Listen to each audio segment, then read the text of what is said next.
काल के मुख से भी बचाकर महाकाल ले जा सकता है। अकाल मृत्यु वो मरे जो काम करे चंडाल का, और काल उसका क्या बिगाड़े जो भक्त हो महाकाल का। जो शिव का उपासक है, जो शंकर का उपासक है, जो शिव की दृढ़ता को जानता है, जो शंकर की उदारता को जानता है, वो शिव तत्व को जानने वाला धूर है।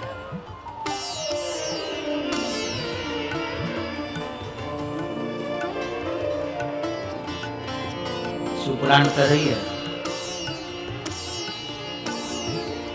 द्रौपदी शंकर भगवान की बहुत बड़ी उपासक थी, और द्रौपदी भगवान शिव जी की इतनी बड़ी उपासक, पूर्व समय में ये एक ऋषि की, एक संत, एक गुरुजन, एक ब्राह्मण जन की बेटी थी। उसके पहले ये एक राजा के घराने में राजा की पुत्री थी। शिव की इसकी आराधना, इसके कितने जन्म निकल गए, हर जन्म में इसने शंकर की आराधना करी। प्रत्येक जन्म में इसने शंकर की आराधना करी। अब जब ब्राह्मण ऋषि की बेटी बनी तब इसने शंकर जी से वर मांगा। 14 गुणों से बलवान पति को मांगा था, 14 गुण वाला पति। तो शंकर जी ने कहा इतने गुण तो किसी में नहीं हो सकते, तो उसने कहा फिर 5 गुण का पति दे दो, जो वीर हो, धैर्यवान हो, विद्वान हो, और युद्ध में प्रबल, धनुर्विद्या में प्रबल, और दिखने में भी सुंदर। वैसे 5 गुण उसने पति मांगे। तो शिव जी ने कह दिया कि तुम्हें देता। आखिरी में पंडित प्रदीप जी मिश्रा द्वारा बताए गए उपायों को सुनने के लिए हमारे चैनल को सब्सक्राइब करें, वीडियो को लाइक करें ताकि आपको नए नए उपाय मिलते रहे। जो द्रौपदी ने मांगा वो किसी एक अकेली द्रौपदी के लिए नहीं था। जो आखिरी में मांगा गया वो केवल द्रौपदी के लिए नहीं था।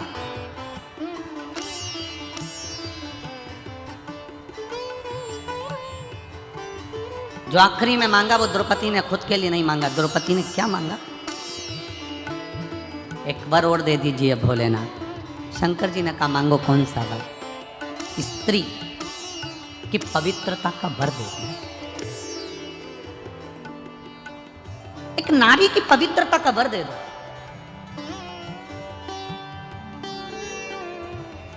शायद ये कथा अभी तक प्रसंगों में नहीं आई। ये तब शिव महापुराण की कथा के प्रसंग में ये चरित्र आया है, तो आप ध्यान लगाकर सुनना। नारी की पवित्रता का वर दीजिए। शिव जी ने कहा मैं नारी की पवित्रता का वर देता हूं। क्या वर? नारी की पवित्रता रहना चाहिए। किस स्थान पर नारी की पवित्रता का स्मरण कराया गया? जरा जितनी मेरी बहनें बैठी हैं, जितनी मेरी माताएं बैठी हैं, जितनी मेरी जीजियां बैठी हैं, सावधानी से सुनना कि नारी की पवित्रता का वर केवल एक द्रौपदी को नहीं मिला था। नारी की पवित्रता का वर दुनिया की सारी स्त्रियों को मिला था। शिव जी ने कहा सुन द्रौपदी, ध्यान लगाकर सुनना। पहला नारी की पवित्रता का वर देता हूं। जब एक माँ अपने छोटे से बच्चे को दूध पिलाती है, स्तनपान कराती है, उसकी सेवा करती है, छोटा सा बच्चा जब गोदी में गंदगी कर देता है, छोटा सा बच्चा जब गोदी में कपड़ों पर भी गंदगी कर दे, उसकी गोदी में उसने गंदगी कर दी, तो शिव महापुराण की कथा कहती है, भगवान देव अधिदेव महादेव कहते हैं वो नारी उस समय पर भी अपवित्र नहीं होती, तो भी वो पवित्र ही मानी जाती है। आप में से कितनी माताएं बैठी हैं जिनकी बहू का बच्चा छोटा सा है और बहू के बच्चे ने बहू की गोद में गंदगी कर दी, तो बहू बार बार नहाने जाती होगी? है कोई? जम के बोलो जरा, है? नहीं। क्यों? सास कह देती है अरे क्यों बेटा, बच्चा छोटा है ना, छोटे बच्चे की गंदगी नहीं लगती, छोटे बच्चे की अपवित्रता नहीं लगती। छोटा सा बच्चा गोदी में है, गंदगी कर दिया, छोटा सा बच्चा गोदी में है, गंदगी करा, और माँ भगवान की भक्ति में लगी है, माँ भगवान के भजन में लगी है, माँ कोई अच्छे कार्य में लगी है, उसके बाद भी माँ को अपवित्रता नहीं लगती है। दूसरा, बहुत ध्यान से सुनना, जितने आस्था चैनल पर मेरी बहनें सुन रही हैं और जितने फेसबुक यूट्यूब पर सुन रहे हैं और जितने इस पंडाल में सुन रही हैं, बहुत ध्यान लगा कर सुनना। दूसरे नंबर पर मेरे महादेव कहते हैं पति की तबीयत खराब है, पति का स्वास्थ्य खराब है, पति का शरीर में कोई रोग हो गया और तुम स्नान करने के बाद पति की देखरेख कर रही हो और तुमने भगवान का दिया तक नहीं लगाया, भगवान का मंदिर में प्रणाम भी नहीं करा, पति की देखरेख में लग गई, पति का शरीर बेकार हो रहा है और उसको वो मलमूत्र भी कर रहा है और तू उसकी सेवा में लगी है, और सेवा में लगने के बाद भी अगर तू मेरी आराधना कर रही है तो भी तू अपवित्र नहीं होगी, पति की सेवा करने वाली पवित्र ही मानी जाएगी। द्वितीय भाव, कोई तुमसे कह दे तेरा पति बीमार पड़ा है और तूने अबियाल गंदगी साफ करी है, तेरा पति बीमार पड़ा है तूने अबियाल हॉस्पिटल से आई है और तू दिया लगाने लगी, अभी तू तेरा पति बीमार पड़ा और तू अबियाल भगवान का भजन करने लगी। शंकर कहते हैं मैंने 3 जगह पर स्त्री को पवित्र कर दिया, 3 जगह पर। पहला, जम के बोलो मेरी माताएं, कब? जब गोदी में बच्चा रहता है, छोटा रहता है, आप उसकी देखरेख कर रही हो, गंदगी कर रहा है, साफ सफाई कर रहे हो, उसके बाद भी आप अपवित्र नहीं हो, पति की सेवा कर रही हो, पति को परमेश्वर मानकर पूछ रही हो, पति को सेवा कर रही हो, उसको दवाई दे रही हो, उसको गोली दे रही हो, उसका शरीर नहीं काम कर रहा है, इसके बाद भी वो गंदगी भी कर रहा है तो तुम साफ कर रही हो, तब तुम अपवित्र नहीं हो, तुम पवित्र ही कहलाओगी।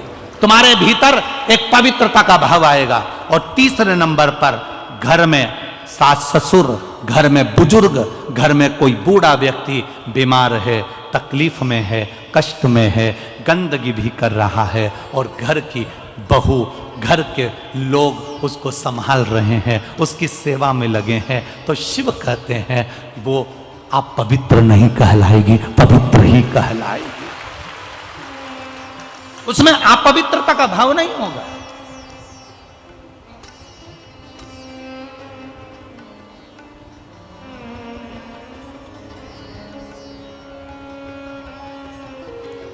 अगर आज बहुओं से अगर कथा के माध्यम से कोई कह दे कि तुम्हारे सास ससुर बीमार पड़े और तुमने उनके अभी कपड़े बदले, उनकी गंदगी साफ करी है, जा तुम नहा के आओ, उसके बाद तुम यहां पर बैठना, उसके बाद तुम हमारा भजन करना, उसके बाद तुम्हारी हमारी भक्ति करना। अब भगवान की भक्ति से बड़ी सास ससुर की सेवा है कि सास ससुर की सेवा से बड़ी भगवान की भक्ति है? ईमानदारी से बोलना। पंडित प्रदीप जी मिश्रा द्वारा बताए गए उपायों को सुनने के लिए हमारे चैनल को सब्सक्राइब करें, वीडियो को लाइक करें ताकि आपको नए नए उपाय मिलते रहे। सबसे बड़ी सेवा जो तुमने अपने बुजुर्गों की कर ली, उस बुजुर्ग की सेवा से बड़ी दुनिया में कोई भक्ति नहीं हो सकती, वो शिव की कृपा है। 3 जगह पर नारी अपवित्र नहीं होती।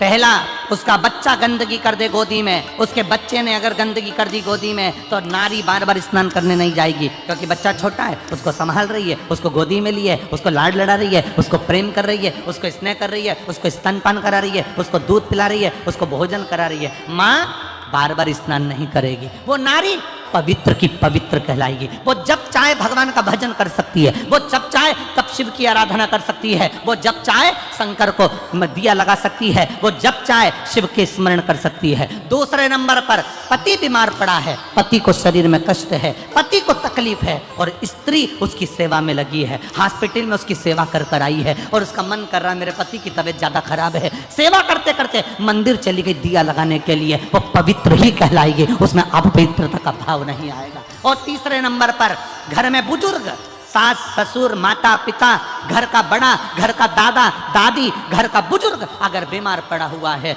और बहू उनकी सेवा में लगी हुई है और सेवा करते करते भी उसने पूजन नहीं करी, मैं सेवा कर लूं इसके बाद पूजन करूंगी, फिर गई दिया लगाने के लिए भगवान के मंदिर में, तो भगवान उसको अपवित्र नहीं मानता, भगवान उसको पवित्र ही मानता है। उसकी पवित्रता उसके जीवन की रहती है, क्योंकि भगवान की भक्ति, भगवान का भजन, भगवान का कीर्तन, भगवान का स्मरण फल जब देता है जब हम किसी की सेवा का मूल तत्व अपने अंदर उतार लेते हैं कि मैं सेवा कर रही हूं।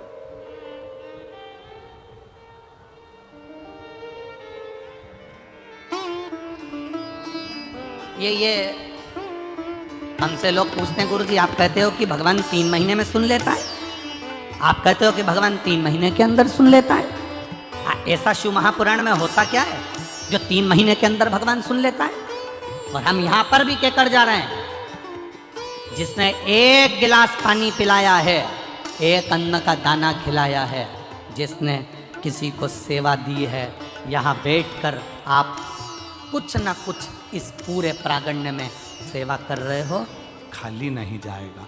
3 महीने का इंतजार करना, तुम्हारा पत्र कहीं ना कहीं कथा में मैनपुरी का पत्र भी वहां पर प्राप्त होगा, लिखा होगा। पंडित प्रदीप जी मिश्रा द्वारा बताए गए उपायों को सुनने के लिए हमारे चैनल को सब्सक्राइब करें, वीडियो को लाइक करें ताकि आपको नए नए उपाय मिलते रहे।